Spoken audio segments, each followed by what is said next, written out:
Hello guys, welcome to the red hot podcast. आज हम बात करेंगे दिल्ली के उस इंसिडेंट के बारे में जहां साहिल नाम के एक लड़के ने साक्षी नामक एक लड़की की चाकुओं से गोदकर हत्या कर दी।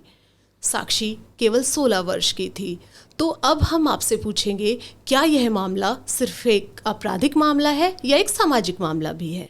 देखिए, जब भी हम बात करते हैं किसी भी क्राइम की, तो मॉरली, लीगली, एथिकली क्राइम हमेशा स्टेट के खिलाफ होता है।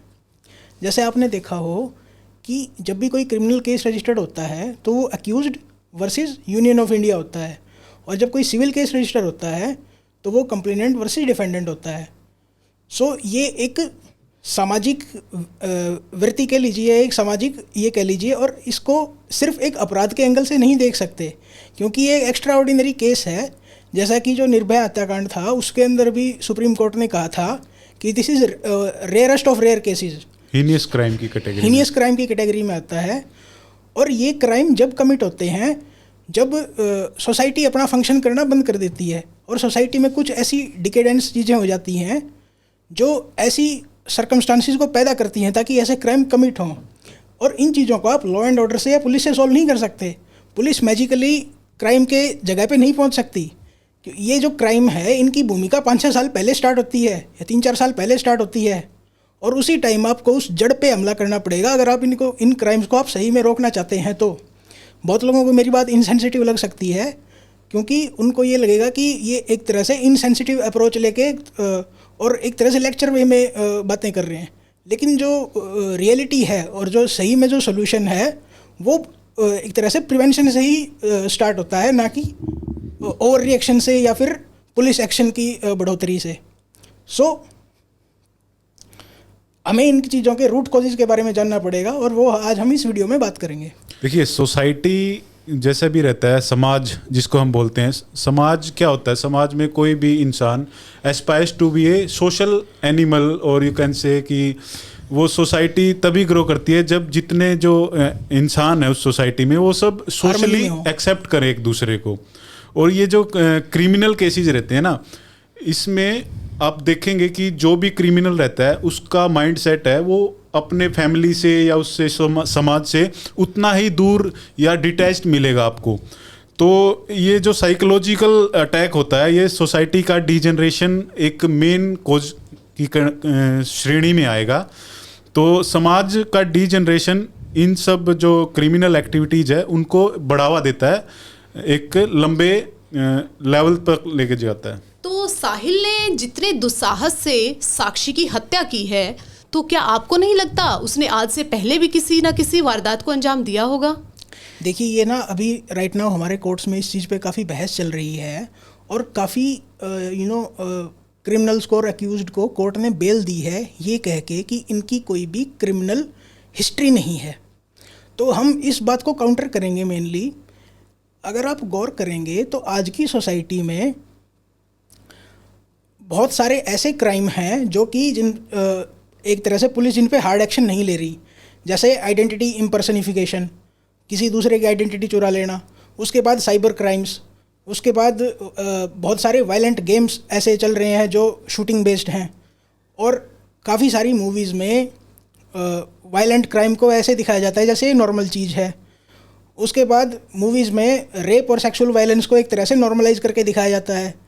फिर अनरियलिस्टिक पॉर्न का एक काफ़ी कंसेप्ट चल रहा है सोसाइटी में। तो ऐसा नहीं है कि लोगों को क्राइम वाली चीज़ों से वो अलहदा हैं या उन्होंने कभी क्राइम देखा नहीं है। Most of the criminals are वो क्राइम से कहीं ना कहीं पहले एक तरह से रूबरू हो चुके हैं, और काफ़ी टाइम से जो हमारे एक तरह से जुडिशियल या पुलिस सिस्टम को नहीं पता, वो एक तरह से इंडोक्ट्रिनेट पहले से होते रहे हैं। तो उनके लिए सडनली पुलिस की आंखों में या जुडिशरी की आंखों में एकदम से क्रिमिनल बनना एक तरह से उनके लिए सडन हो सकता है, लेकिन सोसाइटी के लिए वो सडन नहीं है। Society knows from the very first day कि एक जो बच्चा स्कूल छोड़ता है या पढ़ाई छोड़ता है या उसके ग्रेड्स कम होने लग जाते हैं या फिर वो गलत संगति में चलने लग जाता है, सोसाइटी को उसी दिन से पता चल जाता है। तो जो अगर जुडिशरी कुछ भी कह रही है कि हमारे रिकॉर्ड्स में नहीं था, तो सब कुछ आपके रिकॉर्ड्स में होने से काम नहीं चलेगा ना। सोसाइटी आपके रिकॉर्ड से बाहर रहती है मोस्ट ऑफ द टाइम्स। तो ये एक तरह से काफ़ी आप नैरो माइंडेड कह सकते हैं, या फिर करंट सर्कमस्टांसिस को ना देखते हुए डिसीजन कह सकते हैं जुडिशरी का, और इसके एक तरह से खराब परिणाम ही होंगे आगे जाके, क्योंकि जो राइट नाउ चल रहा है उनको पता ही नहीं है सोसाइटी में चल क्या रहा है राइट नाउ। जैसे आपने पुलिस की बात की तो बहुत से लोग जानते भी होंगे, पुलिस में जो थाने वगैरह रहते हैं उनमें एक वर्ड होता है BC, बैड कैरेक्टर। तो जो वो छोटे छोटे ये चोर उचक्के और इन सब का रिकॉर्ड रहता है पुलिस के पास। कुछ भी कोई भी घटना होती है, वारदात होती है ना, तो पुलिस सबसे पहले उन BC लोगों को बुलाती है और उनसे एक तरह से वो उनका इन्फॉर्मर का भी काम करते हैं। वो बता देते हैं उनके इलाके में ये घटना कैसे हुई होगी, किसने की होगी, हु कैन बी एक्यूज्ड। लेकिन जो इस तरह के ये मर्डर और हीनियस क्राइम वाली घटनाएं होती है ना, ये डायरेक्टली सोसाइटी से जुड़ी है। इसमें पुलिस के पास कोई मैजिकल छड़ी नहीं है, या वो ऐसा नहीं है कि वो पहले से आपको बता देगी कि हाँ हाँ इसी ने किया है, या वो उस घटना को रोक देगी। टोटल कंट्रोल पुलिस को आप या ब्लेम नहीं दे सकते, या फिर उसको एक तरह से हीरो नहीं बना सकते इन चीज़ों के लिए। इन चीज़ों के लिए कहीं ना कहीं जो सोसाइटी है, it should be well equipped, और यू कैन से कि मोर अकाउंटेबल। एक मैं चीज़ बताता हूँ कि जो हमारी पुलिस और जुडिशरी है वो अभी भी एक फिजिकल वर्ल्ड में चल रही है, और जो सोसाइटी है वो वर्चुअल वर्ल्ड में ट्रांसफ़र हो चुकी है काफ़ी हद तक। आप ये देखिए कि सोशल मीडिया ऐप्स जो हैं उन पे आपके बच्चे क्या देख रहे हैं, किसी पेरेंट्स को कोई आइडिया है कि how their children are being brainwashed? आप गेम्स देखिए, बच्चों के गेम्स देखिए आप, PUBG और BGMI, Assassin's Creed। PUBG तो बैन हो गया आई थिंक, BGMI नाम से अभी भी गेम चल रहा है। ओके। वो जो बैन किया था वो कंटेंट की वजह से बैन नहीं किया था, उसको बैन किया गया था ड्यू टू चाइनीज इन्वेस्टमेंट। तो उन्होंने सिंगापुर के रूट करवा के इन्वेस्टमेंट लेके आ गए, और वो गेम दोबारा स्टार्ट हो चुका है एक तरह से BGMI नाम से। उसके बाद आप गेम देखिए काउंटर स्ट्राइक, तो आप ऐसा नहीं कह सकते कि आपके बच्चे वायलेंस के साथ एक तरह से इन्वॉल्व नहीं हैं। तो ये एक तरह से बच्चों की इनोसेंस पे खिलवाड़ कह लीजिए, एक्सप्लॉयटेशन कह लीजिए, ये है। यस बिल्कुल। इवन आजकल जो बच्चे हैं 11 से 18 साल के बीच के जो बच्चे हैं, they express their desire to change their physical appearance by the cosmetology और by the cosmetic surgery and all. और आप ये गेम देखिए जो GTA vice city, GTA San Andreas, ये बच्चों को क्राइम के निटी ग्रिटी से ये करवाते हैं, एक तरह से उनको कॉपी करते हैं एक तरह से, उनको कॉपी करते हैं एक तरह से।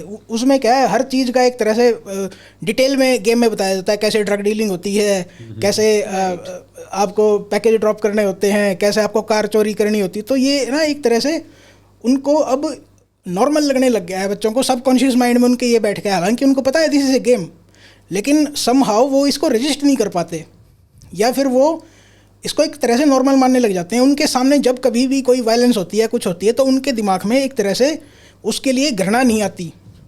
उनको ऐसा लगता है this is part of life, कि लाइफ में भी ऐसा ही होता होगा। इसका तो एक मैं थोड़ा सा एग्जांपल देना चाहूँगा। कई साल पहले की बात है, जब टीवी नए नए स्टार्ट हुए थे, तो और जो हर घर में टीवी आ गए थे, कलर टीवी, और बच्चों को कार्टून देखने का बड़ा शौक था उस टाइम पे। तो बच्चे क्या थे, कार्टून देख देख के इतने मतलब इनसेंसिटिव हो गए थे कि एक स्कूल था वहाँ पे, ये मेरे याद नहीं एग्जैक्ट लोकेशन क्या है, प्राइवेट स्कूल था। तो उसकी बस जो थी वो छुट्टी के बाद बच्चों को लेके जा रही थी, और क्या हुआ कि कोई बच्चा था पीछे, ड्राइवर ने ध्यान नहीं दिया या जो भी था, वो मतलब टायर के नीचे आके वो वहीं पे ख़त्म हो गया। तो जो दूसरी बस में बैठे थे बराबर में बच्चे, वो हंस रहे थे, और देवर लाइक कि अरे वो जो मिक्की माउस और ये सब है ना, कुछ नहीं हुआ उसको, कुछ नहीं, अभी खड़ा हो जाएगा, वो इस टाइप के सुपर हीरोज एक्चुअली। तो मतलब बच्चे इतने इंसेंसिटिव हो गए थे कि उनको इन सब चीज़ों का पता नहीं था। और एक चीज़ और है कि अगर हम ये स्पेसिफिक केस देखेंगे, तो मैंने जो लड़का है साहिल, उसका इंस्टाग्राम अकाउंट चेक किया, उस पर उसने मेनली जो गन वायलेंस से रिलेटेड हैं और एक तरह से जो वायलेंस को प्रमोट करते हैं ऐसे सॉन्ग्स पे मेनली वो, और अपनी बैकग्राउंड म्यूज़िक लगा रखा है उसने। और एक तरह से नशा कॉमन है उनके लिए, नशे में ही सब कुछ, हर फोटो में बिल्कुल जैसे हुक्का और ये कुछ ना कुछ नशे की चीज़ रहेगी उनके पास, या अल्कोहल रहेगा या फिर और कुछ रहेगा। तो ये एक तरह से इनके लिए एक तरह से लाइफस्टाइल बन चुका है और ये इसको फ्लेक्स करते हैं एक तरह से। इनको अचीवमेंट लगती है कि अगर टीनेजर्स को बड़ों की तरह रहना और उनकी तरह स्टाइल मारना, ये उनके लिए फ्लेक्स बन चुका है अभी राइट नाउ। और ये इनको किस डायरेक्शन में ले जा रहा है ये आई थिंक बच्चे तो जान नहीं सकते, टीनेजर्स तो जान नहीं सकते। ये गलती इनके माँ बाप की है कहीं ना कहीं, या हमारी एज ए सोसाइटी की गलती है कि हम उनको एजुकेट नहीं कर पा रहे सही ढंग से। तो हैरानी इस बात की है कि जब वह साहिल इस घटना को अंजाम दे रहा था, इस वारदात को अंजाम दे रहा था, उस समय वहाँ से बहुत से लोग गुजर रहे थे, लेकिन कोई भी नॉट इवन सिंगल पर्सन वहाँ पे आया और उस घटना को नहीं रोक पाया। तो क्या हमारी सोसाइटी इतनी इंसेंसिटिव हो चुकी है? क्या उनको नहीं पता चल रहा है कि हमारे सामने क्या हो रहा है, हमें इसे रोकना चाहिए या नहीं रोकना चाहिए? तो क्या हमारे हिंदुस्तान में, हमारे देश में किसी भी इंसान की कोई कीमत नहीं है? किसी की जान की कोई भी कीमत नहीं है? देखिए, मैं ना इस पे थोड़ा कंट्रोवर्शियल पॉइंट ऑफ व्यू लेना चाहूँगा और मैं बहुत लोगों से पहले ही माफ़ी चाहूँगा इस बारे में। बहुत लोगों को इनसेंसिटिव लग सकता है मेरा पॉइंट ऑफ व्यू, लेकिन हकीकत ये है कि this is the right point of view और ये प्रैक्टिकल पॉइंट ऑफ व्यू है। तो मैं ऐसा नहीं है कि मुझे कंसर्न नहीं है या फिर मैं इनसेंसिटिव हूँ। मैं इन चीज़ों को एक प्रैक्टिकल एंगल से देख रहा हूँ जो कि किसी न किसी को हमारी सोसाइटी में देखनी ही चाहिए। कि मैं सिर्फ लिप सर्विस नहीं करना चाहता कि हाँ उन्होंने गलत किया और दे वर इन द रॉन्ग, क्योंकि मैं उनकी जगह पे नहीं था और उनका पॉइंट ऑफ व्यू मुझे नहीं पता। तो उन जो लोग साथ में खड़े थे, मुझे उनको जज करने का कोई अधिकार नहीं है। तो मैं कहीं ना कहीं एक ये पॉइंट ऑफ व्यू लेना चाहूँगा कि जो भी ऐसे लिबरल्स हैं और जो क्रिटिक्स हैं, जो आर्म चेयर क्रिटिक्स हैं, जो ट्विटर पे या सोशल मीडिया पे ये कह रहे हैं कि उन लोगों की गलती है और अगर वो लोग इंटरवीन करते तो क्या पता एक जान बच जाती। आपने एक 90 सेकंड की क्लिप देखी है, आपको ना तो उस क्लिप से पहले का पता है ना आपको उस क्लिप के बाद का पता है। मेरा हमेशा ये मानना है कि जो आपके नेबर्स होते हैं या जो आपके रिलेटिव्स होते हैं या आपके परिवार वाले होते हैं, उनको असलियत बात का पता होता है और उनको ये पता होता है कि who is to be saved और who is not to be saved. मैं अपना पर्सनल एक्सपीरियंस बताता हूँ। मैं एज ए मेल, मुझे बहुत बार ऐसी जगह हेल्प की ज़रूरत पड़ी है पूरे कंट्री में, जब एक तरह से मैं हेल्पलेस था, तो मुझे बिना मांगे भी हेल्प मिली है। सो हम ये नहीं कह सकते कि ह्यूमैनिटी हैज़ डाइड या फिर लोगों ने एक तरह से जो एक अत्याचार हो रहा था उसको होने दिया। मुझे ऐसा लगता है कि जैसे कई न्यूज़ रिपोर्ट्स में आ रहा है कि जो लड़का लड़की थे वो 3 साल से रिलेशनशिप में थे, तो क्या पता उनका मिलना डेली होता हो, क्या पता उनके नेबर्स ने पहले ही उनके फैमिली को या लड़की को पहले रिमाइंड करवाया हो कि लड़के की क्रिमिनल टेंडेंसी है, आप इससे मत मिलो। और हो सकता है इस बात से वो इनसेंसिटिव हो गए हों कि अगर वो लड़की मान नहीं रही तो हम क्या करें इस चीज़ में। जैसे अगर आप किसी को बार बार वार्न करते हो कि आप ये काम मत करो और फिर भी आप बार बार वही सेम गलती करते हो, तो लोग इंडिफरेंट आपके प्रति हो ही जाएंगे।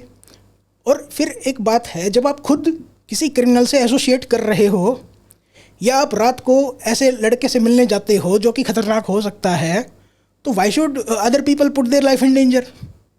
तो ये अगर जो लोग इसको एक स्पॉन्टेनियस घटना बता रहे हैं, मैं ये मानता हूँ ये स्पॉन्टेनियस घटना नहीं है। It was taking shape from last 2-3 years. तो ऐसा नहीं है कि ये एक दिन में ही घटना हो गई, तो हम इसको इस तरह से नहीं कर पाएंगे एक तरह जस्टिफाई कि उन पासर्स बाई की जो आसपास में खड़े थे उनकी गलती है ये। अगर वो इंटरवीन करते तो वो क्यों इंटरवीन करें, अपनी जान को वो क्यों जोखिम में डालें ऐसे किसी के लिए जिसकी लाइफ में उनका स्टेक ना हो।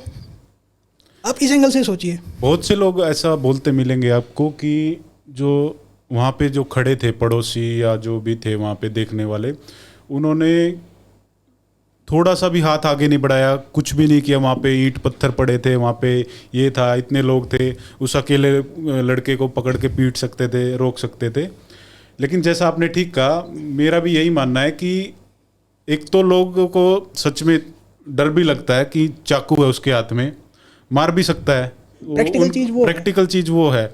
तो उनको अपनी सेफ्टी, ऑब्वियस सी बात है, इंसान के जब खुद पे आती है ना, वो अपनी ही सोचता है, ना कि दूसरे की।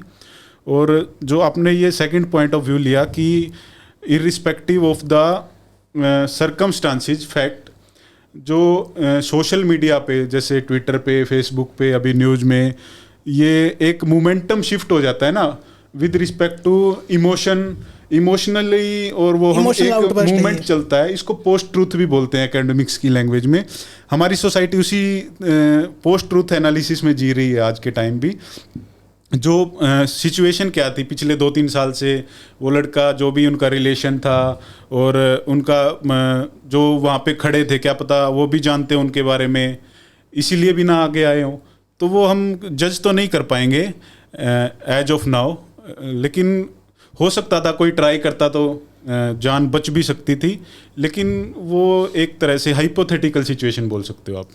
नहीं, ये हमारी ह्यूमंस की टेंडेंसी है कि जहाँ भी हम हेल्प कर सकते हैं, एक क्रूड वर्ड्स में ये एक स्मेल टेस्ट कह लीजिए या फिर एक बुलशिट टेस्ट कह लीजिए। जैसे ही बुलशिट टेस्ट क्रॉस होता है किसी का कि हमारे ऊपर कोई प्रैंक नहीं कर रहा या हमें इससे बहुत ज़्यादा नुकसान नहीं होगा, हर आदमी की डिफ़ॉल्ट जो एक्शन होता है वो हेल्प करने का होता है। तो हम ये नहीं कह सकते कि मैं वहाँ पे होता तो मैं XYZ कर देता, या फिर ये मेरी सिस्टर होती या तुम्हारी सिस्टर होती तो तुम क्या ऐसे ही खड़े रहते। असलियत ये है, आपको सर्कमस्टांस का नहीं पता और उसके बेस पे आप ह्यूमैनिटी को बुरी भली नहीं कह सकते। एक मैं एग्जैक्ट एग्जांपल देना चाहूँगा आपको कि कैसे सोसाइटी में इस तरह की डीजनरेशन वाली चीज़ें चल रही हैं।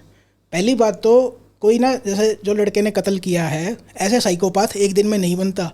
इनको इंस्पायर किया जाता है, इनको इंस्टिगेट किया जाता है, इनको ऐसे फ्रेंड सर्कल में एक तरह से साइको बनाया जाता है कि यू कैन डू एनीथिंग। और ये अपनी फैमिली से पहले ही चेकआउट कर चुके होते हैं। इनके मैक्सिमम टाइम इनकी फैमिली से रिलेशन जो हैं वो स्ट्रेंड मिलेंगे। क्यों मिलेंगे? क्योंकि अनएम्प्लॉयड होते हैं ये, इनकी कोई फ्यूचर नहीं होता, इसलिए इनके घर वाले इनमें क्यों इन्वेस्ट करेंगे? क्यों? इनके घर वालों को साफ पता होता है कि ये सिर्फ डिसरिप्यूट ही लेके आएगा हमारी फैमिली के लिए। कभी ना कभी इसकी कहीं से बेल करवानी पड़ेगी या फिर कोई ना कोई गलत काम ही करेगा अगर कोई गलत संगति में रह रहा है तो। ये जो पॉइंट है, इस पे हम इतना ज़्यादा फोकस मेनली जो लोग कर रहे हैं कि जब बांध फट गया तो उसकी वो चिंता कर रहे हैं, उसके पहले किसी ने भी उसका एक तरह से एनालिसिस नहीं किया। तो ये नी जर्क रिएक्शन है मेनली, और इसका कोई ना बेसिस नहीं है। तो पुलिस के मुताबिक साहिल और साक्षी का रिलेशन चल रहा था पिछले 3 साल से, और अभी फिलहाल किसी बात को लेकर उनका झगड़ा चल रहा था। लेकिन जब उनके माता पिता से यही क्वेश्चन किया गया तो उन्होंने बताया कि हमें साहिल और साक्षी के रिलेशन के बारे में कुछ भी नहीं पता। तो क्या आप यहाँ से अनुमान लगा सकते हैं कि बच्चे अपनी बात माता पिता से साझा नहीं करते हैं? तो क्या इसके पीछे माता पिता भी जिम्मेदार हैं? देखिए, इसके लिए मैं काफ़ी हद तक पेरेंट्स को और एक सिविल सोसाइटी को जिम्मेदार ठहराऊंगा, क्योंकि आप बच्चों पे ब्लेम नहीं डाल सकते, क्योंकि उनको एक तरह से गाइड करना पेरेंट्स का काम है। और जो पेरेंट्स उनको इस वर्ल्ड में लेके आए हैं, तो हम कोई जानवर नहीं है कि एक तरह से बच्चा चलने फिरने लायक हुआ उसको चपट मार के निकाल दिया कि चल अब तू अब इंडिपेंडेंट है।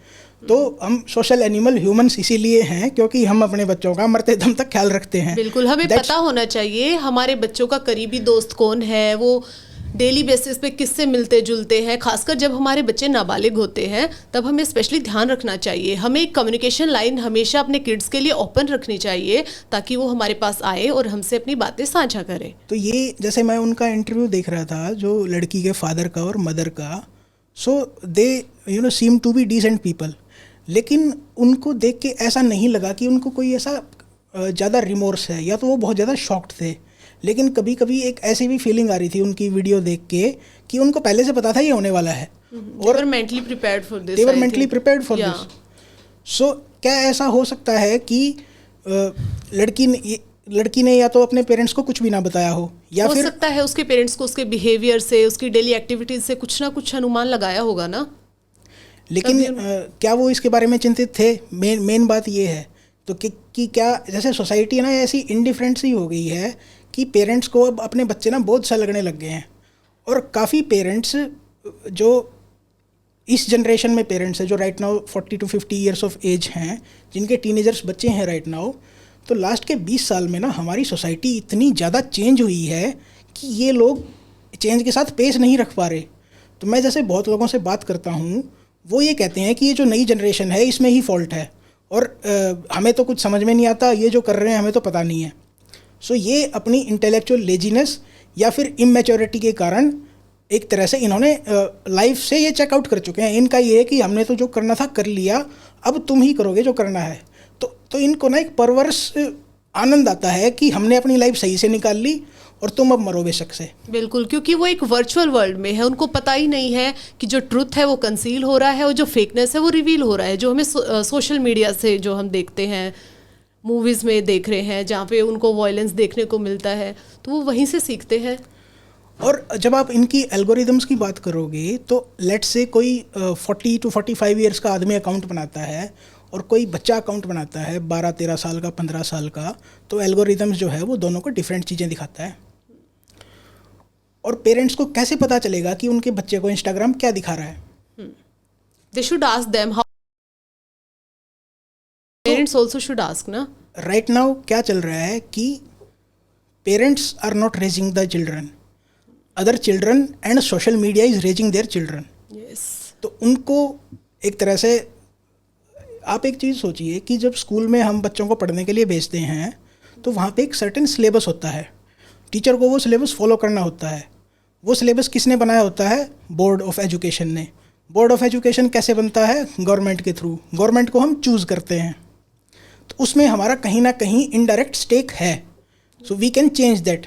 लेकिन ये जो सोशल मीडिया के एल्गोरिदम्स हैं कि किसको कितना वायलेंस दिखाया जा रहा है, किसको कितनी डीजनरेटिव चीज़ें दिखाई जा रही हैं, या किस बच्चे को एज अप्रोप्रिएट चीज़ें नहीं दिखाई जा रही, इसको कंट्रोल कौन कर रहा है? Profit corporations. और ये कॉरपोरेशंस फॉरेन कंट्रीज़ की हैं और उनको क्या इंटरेस्ट है कि इंडिया की पॉपुलेशन अगर डीजनरेट होती है तो why do they care? They only want clicks and more revenue. So हमारे जो बच्चे हैं वो मेंटली एक तरह से सैचुरेट हो रखे हैं, उनको इतना वायलेंस और एक तरह से इनसेंसिटिविटी वाली चीज़ें दिखाई जा रही हैं कि पेरेंट्स को इसका आइडिया ही नहीं है। और बच्चे जो पेरेंट्स को बताने जाते हैं तो they don't want to listen कि जो प्रॉब्लम्स का मैग्नीट्यूड है वो इतना बड़ा है कि उन्होंने एक तरह से ये कह दिया कि तुम मरो, तुम्हारी एक तरह से तुम्हारी जो जनरेशन है वो डूम्ड है। तो ये मैंने बहुत हाउस होल्ड्स में देखा है कि बच्चों की बात सुनने वाले पेरेंट्स हैं ही नहीं, तो बच्चे आपस में ही डिस्कस करते हैं। और राइट नाउ जो बच्चे हैं उनके ऊपर एक्सपेक्टेशंस का और पीयर प्रेशर का इतना ज़्यादा वेट है कि काफ़ी सारे बच्चे उनको आईफोन चाहिए टाइम से पहले। उसका रीज़न क्या है? पीयर प्रेशर कि मेरे स्कूल में एक और लड़का है उसके पास है, या लड़की है उसके पास है, तो मुझे भी चाहिए। ऐसे ही उनको 2 व्हीलर चाहिए टाइम से पहले। और लड़कियां टाइम से पहले एक तरह से जब उनकी इनोसेंस गई भी नहीं होती सही से, तभी से पहले वो मेकअप करने लग जाती हैं। मतलब आजकल के बच्चों में एडल्ट बनने का इतना ज़्यादा एक तरह से हरी है कि चाइल्डहुड को एंजॉय कोई करना ही नहीं चाहता। सब एक तरह से पैदा होते ही बड़े होना चाहते हैं। और जो मूवीज़ में एडल्ट्स कर रहे होते हैं vulgar scenes, they try to follow them, उनको वो अपनी लाइफ में रिपीट करने हैं वो चीज़ें। और पेरेंट्स जो उन्होंने चेकआउट कर लिया है, they don't want to stop it. वो अपना खुद टिकटॉक चला रहे हैं या इंस्टाग्राम चला रहे हैं, तो उनका खुद एक तरह से सेंसिटिविटी डायल डाउन हो चुका है। सो दैट्स वाई, क्योंकि पेरेंट्स को भी लगता है ना, अगर हम आज के टाइम पे टिकटॉक चला रहे हैं, इंस्टाग्राम चला रहे हैं, वो दिखाते हैं हम बहुत मॉडर्न है। एक्चुअली ये लिबरलिज्म जो है यही आई थिंक हम नेक्स्ट क्वेश्चन में इसमें आते हैं। आई थिंक इस ये जो मॉडर्नाइजेशन की बात की आप लोगों ने कि ये मॉडर्नाइजेशन एक तरह से आप देखोगे ना वेस्ट को भी कॉपी कर रहे हैं। जो वहाँ पे क्या रहता है हमारी फिल्मों में, हॉलीवुड की फिल्मों में या अपने न्यूज़पेपर में आप देखोगे ना, और सोसाइटी में भी ये फैलाया गया था कि वहाँ पे जो बच्चे होते हैं ना 8th या 10th स्टैंडर्ड, उनका हाई स्कूल वगैरह, पता नहीं 16 या 18 साल के जब भी होते हैं वो निकल जाते हैं घर से और इंडिपेंडेंट बन जाते हैं, खुद कमा के खाते हैं और उनको अपने पेरेंट्स पे डिपेंड नहीं रहना पड़ता। और वो हमारी सोसाइटी, इंडियन सोसाइटी है, उससे कहीं बेटर है। और इंडियन फॉलोइंग वेस्टर्न कल्चर मोर। यस, इंडियन सोसाइटी में क्या है कि वो पेरेंट्स पे बोझ बने रहते हैं। तो आई थिंक वो एक मॉडर्नाइजेशन कह लीजिए इसको, या फिर उसको एक टैबू मानते थे मेरे ख्याल से इंडियन, क्योंकि इन्फीरियरिटी कॉम्प्लेक्स कभी से था इंडियंस में पहले से। और ये जो हमारी जो जेन एक्स है इसमें इन्फीरियरिटी कॉम्प्लेक्स बहुत ज़्यादा है। एग्जैक्टली क्योंकि ये लिबरलाइजेशन के टाइम पे पैदा हुए हैं और इन्होंने इंडिया को सबसे वीक स्पॉट में देखा है, जो कि मिलेनियल्स ने या जेन जी ने इसको नहीं देखा। तो जो 1980s में पैदा हुए हैं उन्होंने एक तरह से ह्यूमिलिएशन देखा है या महसूस किया है ह्यूमिलिएशन 90s का। 90s में इंडिया काफ़ी वीक था और एक तरह से जो हम अपने टीनेज में या एडल्टहुड में एक तरह से महसूस करते हैं ना, वो हमारे सबकॉन्शियस में बैठ जाता है। तो मैं क्या देखता हूँ, जो 1980s में बॉर्न हैं वो BBC फॉलो करेंगे, वो न्यूयॉर्क टाइम्स फॉलो करेंगे, उनको सारे प्रोपेगेंडा जो वाले जो फॉरेन न्यूज़पेपर्स हैं उनको फॉलो करके वो अपने आप को बहुत एक तरह से लिबरल मानते हैं अपने आप को, और उनको जो एक तरह से नॉलेज है वो बिल्कुल भी नहीं है, और जो रेफरेंस मटेरियल जब भी उनके सामने रखा जाता है तो उनको लगता है नहीं BBC must have checked it out, BBC तुम्हारा भगवान हो गया क्या? ये एक तरह से मॉडर्निज्म का कीड़ा इसमें है, और मुझे नहीं लगता 10-15 साल तक ये चीज़ें सुधरने वाली हैं। जी, तो I think we are going out of topic. मैं साहिल के दुस्साहस को देखते हुए पूछना चाहूंगी आपसे, क्या लोगों के मन से कानून का डर बिल्कुल निकल चुका है? जिस बेरहमी से उसने साक्षी को मारा है, तो क्या उसको जरा सा डर नहीं लगा? देखिए, ये जो इस तरह की चीज़ें हैं ये तभी पॉसिबल होती हैं, या इस तरह के क्राइम जो होते हैं, हीनस क्राइम्स, ये तभी पॉसिबल हैं जब कोई साइकोपैथ बन जाता है या किसी को ब्रेन वॉश इतना कर दिया जाता है और वो सोसाइटी से चेकआउट कर चुका होता है। उसको एक तरह से लूज़ करने के लिए उसके पास कुछ नहीं होता। जैसे इसकी जो पुलिस ने जो फर्स्ट प्रिलिमिनरी स्टेटमेंट ली है उसमें उसने कहा है, लड़के ने, साहिल ने, कि मुझे कोई पछतावा नहीं है। पछतावा तो तब होगा ना जब उसके पीछे कोई होगा। तो उसको और किसी की फिक्र नहीं है। ये नार्सिसिस्टिक बिहेवियर है और सेल्फ सर्विंग बिहेवियर है बहुत ज़्यादा। आप इसको कहीं ना कहीं सैटेनिक बिहेवियर भी मान सकते हैं कि मुझे कुछ हासिल इस दुनिया में हो नहीं रहा तो मैं दुनिया में आग लगाऊंगा। That's how this behaviour commences. और इससे फिर इतनी बारबैरिटी निकल के आती है कि उस जान की मेरे लिए कोई कीमत नहीं है या किसी लाइफ की मेरे लिए कोई कीमत नहीं है। So I can take as many life as I want और I can justify it in my mind. Actually आपने सही कहा, जो कानून का डर बोला ना आपने, कानून जो रहता है वो जो फैमिली पर्सन हो गए, जो सोसाइटी में एक्सेप्टेबल हैं, एक तरह से सोसाइटी से जुड़े हुए हैं और जिनको कुछ खोने का डर है, जैसे अपने जिनके करीब होते हैं, जिनसे इमोशनली अटैच होते हैं, उनको कानून का डर होता है, उनको कुछ खोने का डर होता है। लेकिन जो साइकोपैथ होते हैं, जो अपनी फैमिली से डिटैच हो गए हैं, जो खासकर आप देखोगे ना, क्रिमिनल रिकॉर्ड्स भी देखोगे तो ये मोस्टली क्या रहते हैं, मे बी अनमैरिड या फिर छोड़ के चले गए हैं, उनके स्कूल ड्रॉप आउट, शादी हो गई थी छोड़ के चले गए, या फिर एक तरह से मोस्टली अलोन ही मिलेंगे, फैमिली से इनका कोई दूर दूर तक रिश्ता नहीं होता है और इनका जो क्रिमिनल रिकॉर्ड होता है उसी पे ये सेल्फ ग्लोरीफाइड रहते हैं और इनका लेवल बढ़ता जाता है। और जैसे ये घटना हुई है तो साइकोपैथ आई थिंक एक दिन में नहीं बनते हैं, वो टाइम लगता है। और कानून के डर से आप इन चीज़ों को नहीं तोल सकते, क्योंकि कानून जब बनता है ना, कानून मान लो आज के रेफरेंस में, आज कोई सरकार कानून बनाना चाह रही है, आज के जो एलीट क्लास है या लोग हैं वो डिमांड करेंगे सरकार से कि आज ऐसी घटनाएं हो रही हैं तो इस पे कोई कानून बनाइए। आप 50 साल बाद उसी कानून को इररेलेवेंट बोल सकते हैं, क्योंकि 50 साल बाद समाज का ढांचा कैसा हो गया है, वो कानून क्या पता ना एप्लीकेबल हो उस टाइम पे। तो आप एक तरह से कानून को दोष नहीं दे सकते। कानून समय समय पे चेंज होता रहता है, कानून बनते हैं, ख़त्म होते हैं, लेकिन ये चीज़ें सोसाइटी से ज़्यादा जुड़ी हुई हैं। मैं एक बार पिछले क्वेश्चन पे एक पॉइंट कहना चाहूँगा कि ये जो अल्ट्रा लिबरल पेरेंट्स हैं, ये एक तरह से प्राइड फील करते हैं कि हमने अपने बच्चों को इतनी फ्रीडम दे रखी है कि दे कैन डू एनीथिंग। लेकिन ये एक तरह से अकल के अंधे इस चीज़ को ये नहीं देखते कि आपने वो फ्रीडम किस एज में दी है अपने बच्चे को, और क्या आपका बच्चा एक एडल्ट डिसीजन लेने के लिए उसके पास इंफॉर्मेशन है, क्या उसकी मेंटल मैच्योरिटी है ऐसे डिसीजन लेने की। तो ये एक तरह से लेजीनेस ज़्यादा दिखाती है पेरेंट्स की तरफ से और अवेयरनेस कम दिखाती है, लिबरलिज्म कम दिखाती है। और अगर आप देखेंगे कि ये देखिए कि क्या वो बच्चे उस टाइम पे, टीनेज टाइम पे, अपनी लाइफ के सबसे एक तरह से टुमल्टुअस फेज से निकल रहे होते हैं, जहाँ पे प्यूबर्टी भी आती है, जहाँ पे एडोलेसेंस में वो एंटर करते हैं और हार्मोनल चेंजेस होते हैं, और उनको उस टाइम पे एक तरह से हैंड होल्डिंग की ज़रूरत होती है। और उस टाइम पे उनको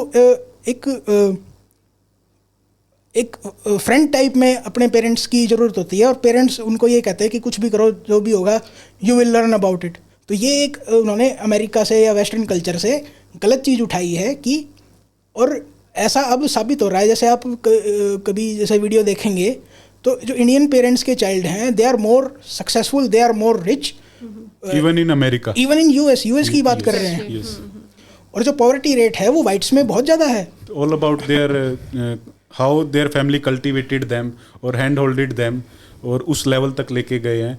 तो फैमिली का बहुत बड़ा योगदान होता है। लेकिन इंडिया में, और मैंने बहुत से पर्सनली आई फेल्ट कि बहुत से लोग हमारे गांव में भी इवन जैसे ही 45 के आसपास हो गए, उनके बच्चे 16-17 के हो गए हैं, वो आराम से बैठ जाएंगे। वो बोलेंगे कि अरे अब तो बच्चे बड़े हो गए, अब तो मैं आराम से बैठ के खाऊंगा, हमने तो अपनी लाइफ जी ली, हाँ अब तो इनका है जो कुछ है इनको करने दो। ये मेंटेलिटी जो है ना, ये mentality it is very wrong. ये और मेंटेलिटी लड़की जो के है पेरेंट्स में सेम मेंटेलिटी ही दिख रही है। अगर हम गलत जज ना कर रहे हो तो हमें किसी को ऐसे जज नहीं करना चाहिए, लेकिन हमारा जो हम कंसर्न की वजह से एक तरह से स्टेटमेंट दे रहे हैं, लेकिन हमारा किसी को ब्लेम करने का कोई मतलब नहीं है।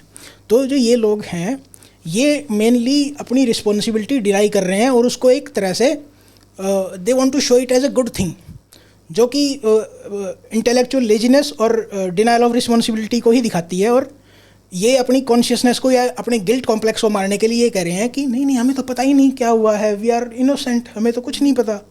लेकिन क्या है कि चीज़ें एकदम से ऐसे घटती नहीं है, क्योंकि ये वही बात है, रेयरेस्ट ऑफ रेयर केसेज हैं और हम नहीं मानते ये स्पॉन्टेनियस हुआ है या इसके पीछे बहुत साल की मेहनत है। तो आज समाज में, खासकर बड़े बड़े शहरों में, लोगों को एक दूसरे से कोई मतलब ही नहीं रहा। तो क्या लोगों की इंसानियत ख़त्म हो चुकी है या इसके पीछे कोई और रीज़न है? देखिए अभी ना जो एक पहले जो ग्रुपिज़म होता था या फिर जो लोग एसोसिएट करते थे, वो पहले एसोसिएट करते थे अपनी फैमिली के साथ, फिर वो अपनी ट्राइब के साथ एसोसिएट करते थे। अब एक तरह से इंडिविजुअलिस्टिक सोसाइटी हो चुकी है और सोसाइटी का एटमाइजेशन हो चुका है।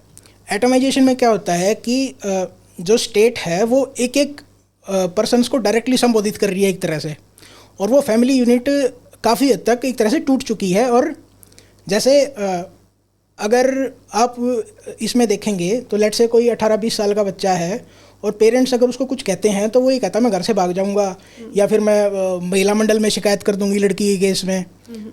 तो पेरेंट्स का इतना से नहीं रहा है बच्चों की लाइफ में। बच्चों को ऐसा लगता है कि they can take adult decisions and live with whatever the consequences. So that's why कि सोसाइटी एक दूसरे से कनेक्ट नहीं करना चाहती, क्योंकि ये कह रही है कि आपके डिसीजन में मेरा स्टेक ही नहीं है, तो आप मरो बेशक से। सो इसलिए ये एक तरह का गुस्सा है सोसाइटी में कि अगर आप गलत डिसीजन ले रहे हो तो कॉन्सिक्वेंसेज आप खुद भुगतो। मैंने तो मना किया था टाइम पे और बार बार मना किया था, उस जो भी कह लीजिए कि नॉलेजेबल पर्सन था उसने। सो ये एक लैक ऑफ सोशल अकाउंटेबिलिटी है, ये नार्सिसिज्म है इसका मेन रीज़न, कि इंडिविजुअल जो है वो सिर्फ अपने बारे में सोच रहा है। किसी से बच्चों को ये फ़र्क नहीं पड़ रहा कि मेरे माँ बाप की इससे बेइज्जती हो रही है, मेरे माँ बाप ने एक तरह से काफ़ी सेक्रीफाइस करके मुझे एक अच्छा लिविंग स्टैंडर्ड दिया है और अपना लिविंग स्टैंडर्ड सेक्रीफाइस किया है। तो हमारा काम है कि उनके जो भी एक्सपेक्टेशंस हैं उन पे एटलीस्ट हम ट्राई करें उन पे चलने का। तो बच्चे एक तरह से ये कह रहे हैं कि मतलब एक वो आजकल एक डायलॉग आ रखा है ना, YOLO, you only live once. So maximum जो भी जेन जी है, जनरेशन जेड, वो इस पे चल रही है अब योलो पे कि यू ओनली लिव वंस। अभी राइट नाउ लोन लेके जितने भी लाइफस्टाइल बढ़ा उसको बढ़ा लो, बाद में पता नहीं कौन मरेगा कौन जिएगा। लेकिन उनको ये नहीं पता, अभी तो वो 20 साल के हैं, हो सकता है 50-60 साल और जिएंगे, उसमें क्या करेंगे वो। सो एक तरह से जो लेट एक तरह से वो होता है कि ग्रेटिफिकेशन वो नहीं है सोसाइटी में। इंस्टेंट ग्रेटिफिकेशन का टाइम है, सबके पास टाइम ही नहीं है, सबको अभी सब कुछ उसी टाइम पे चाहिए। सो ये एक तरह से सोसाइटी का डाउनफॉल चल रहा है राइट नाउ, और इसके लिए काफ़ी सारी चीज़ें रिस्पॉन्सिबल हैं। इसके बारे में हम कभी बात करेंगे। थोड़ा सा जैसा आपने बताया ना सोसाइटी का डाउनफॉल, इसके पीछे मोटा मैं बता दूं, इसके पीछे एक है कंपार्टमेंटलाइजेशन बोल सकते हो। इसमें क्या रहता है कि जैसे आप एक स्पेसिफिक फील्ड में तो चलो ठीक है पढ़ लिए, जैसे मान लो इंजीनियरिंग है, आपने बीटेक कर ली, एमटेक कर ली आईआईटी से, और या फिर यूएस से एमएस कर ली, कहीं से भी बाहर से, और उस फील्ड में आप बन गए टॉपर अपने फील्ड के। लेकिन उस फील्ड में आपने खूब सारे पैसे कमा लिए, आप एक बढ़िया लेवल पे मतलब पहुंच गए हो, लेकिन उसके अलावा आपको लाइफ के बारे में या अपनी सोसाइटी के बारे में सोशल हार्मनी के बारे में कुछ नहीं पता आपको? कुछ नहीं पता। आप पैसे कमा रहे हो, लेकिन आपको अपना लाइफ जीनी कैसे है, जो पुरानी सेटिस्फाई कैसे होना है। यस। तो सब लोग क्या है ना, अपने अपने एरिया ऑफ एक्सपर्टीज में, मतलब पैसे कमाने के लिए बोल सकते हो, या फिर हमारा एजुकेशन सिस्टम ही ऐसा है कि हमें बना दिया गया है एक तरह से, क्लर्क बनो, अकाउंटेंट बनो, इंजीनियर बनो, ये बनो, वो बनो, लेकिन जो ओवरऑल लाइफ का फंडा है वो समझ नहीं पाते हैं। हम अपने अपने में रहते हैं कि मेरे को ये चीज़ सीखनी है। हम ना एक तरह से बहुत ज़्यादा मेटेरियलिज्म में घुसे हुए हैं, और हमने एक तरह से मनी को एंड बना लिया है, उसको एक तरह से मीन्स नहीं बनाया है। जो मनी है या मेटेरियलिज्म है वो लाइफ का एक पार्ट है, लेकिन वो लाइफ नहीं है, और उसके लिए आपको बैलेंस्ड अप्रोच करना पड़ता है। अगर आपके बच्चे कभी किसी हादसे का शिकार हो जाते हैं, या भगवान ना करे कुछ और दिक्कत हो जाए, तो आपकी लाइफ में सेटिस्फेक्शन किस चीज़ से मिलेगी आपको? सो आपको एक बैलेंस्ड लाइफस्टाइल जीना है। और जो ये एक बिग सिटीज़ में एक रैट रेस रहती है कि शर्मा जी ने ये 10 लाख की कार ले ली तो मुझे 12 की लेनी ही पड़ेगी, अदरवाइज़ मेरे जीने का कोई फ़ायदा नहीं है। तो ये चीज़ें कहीं ना कहीं आपकी फैमिली की हैप्पीनेस को अफेक्ट करती हैं। और जो एक एक आप कह लीजिए कि एक अफेक्शन है आपके फैमिली में, या आपका एक कम्युनिकेशन है, वो इस रैट रेस के कारण ख़राब होता है। तो हमें एक तरह से सोशल जो प्रेशर्स हैं उनको कहीं ना कहीं रजिस्ट करना पड़ेगा, और अपनी लाइफ को एक बैलेंस तरीके से जीना पड़ेगा, अपने नेक्स्ट जनरेशन का ख्याल रखते हुए। That's the only solution for this type of things. Otherwise आप लॉ एंड ऑर्डर या पुलिस बढ़ा के इस चीज़ को सॉल्व नहीं कर सकते। पुलिस एक फेसलेस एंटिटी है, उनको कोई मतलब नहीं है आप अपने घर में क्या कर रहे हो, या आपके बच्चे किससे मिल रहे हैं, क्योंकि वो कोई जिन नहीं है कि जो हर जगह प्रेजेंट हो सकता है। पुलिस हमेशा क्राइम के बाद आती है, आप ध्यान रखना हमेशा। इवन सीसीटीवी कैमराज भी बहुत लग गए हैं, लेकिन देखो हमारी संस्कृति में क्या सिखाया जाता है कि कभी झूठ मत बोलो और पाप लगेगा, भगवान से डरो। क्यों बताया जाता है? उसके लिए एक आप ये सोच सकते हो कि हमें ये बचपन से ही सिखाया जाता है कि भगवान देख रहा है आपको, आप अकेले में भी कुछ गलत कर रहे हो ना, तो नहीं पाप लगेगा, भगवान बुरा मान जाएंगे। तो उसके पीछे का लॉजिक यही होता है कि कल को आप सोसाइटी में बड़े होके जाओगे तो वहाँ पे आप कुछ गलत करने से पहले कम से कम ये तो सोचोगे कि हाँ मेरे पेरेंट्स ने ये सिखाया था कि कोई ना भी देखे तो ठीक है, लेकिन भगवान देख रहा है, तो ये चीज़ बुरी है। ये सिखाने का वे होता है अपने बच्चों को।